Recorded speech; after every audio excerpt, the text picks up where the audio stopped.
down the diseased elm tree from our university campus. So, excuse me, hello. Can I just take a piece of wood from here? Oh, nuts. Okay. Okay, that's the. Okay, let's bring it to Dr. Hauser's lab. This way. Okay. So what I can do, I can take that piece of twig over here and include it on an agar media and let it grow. And then I'll do some microscope studies. And oh, what do you see? Those are slimy spore droplets and long rootstock. I think that's Ophistoma species. I think that would cause the disease. So no wonder our lab has a huge collection of this pest, no kidding, eh? So the sequence analysis, the comparison of the specific region of the ribosomal RNA gene is used, and from these culture collections and from the gene bank is used to build the database and phylogenetic tree for the rapid identification of the forest pest like Ophistoma, Grossmania, etc. So this is one aspect of the lab. Coming to the next aspect.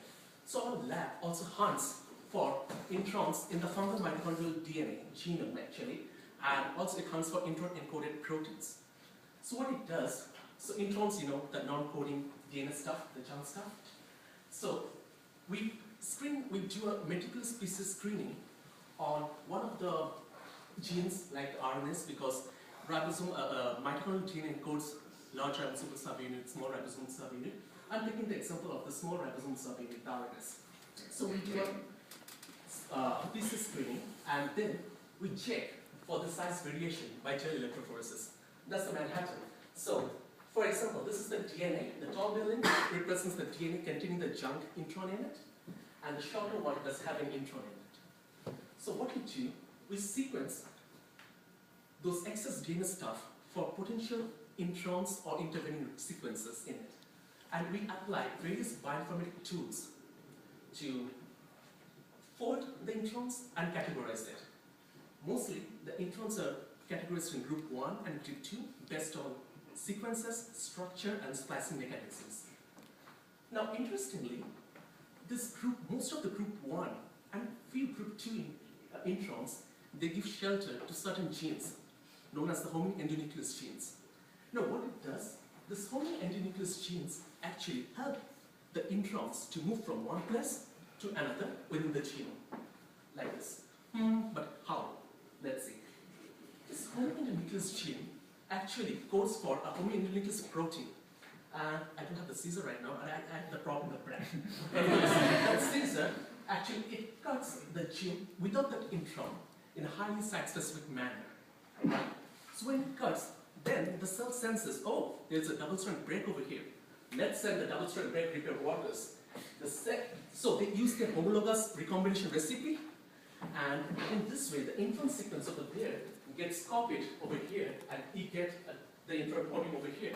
So that's how the introns get mobilized. So our lab studies the spread of group 1 and group 2 introns within the fungal mitochondrial genome. Okay.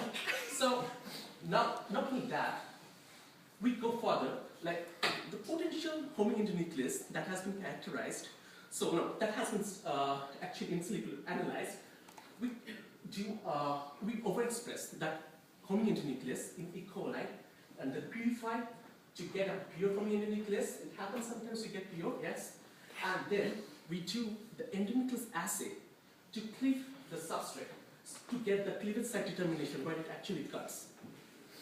And then what we do is, so our lab, press 1, deals with the molecular evolution and bioprospect and characterize the native homing endonuclease from the fungal mitochondrial genome, which has got immense application in gene therapy, genome editing, pest control, and mutagenesis. So that's all about our lab, about me, and about Iman. This homing endonuclease actually we're trying to purify. So, and this is my PhD degree, which I'll get. So we're like quite tight with it. Thank you for your patience.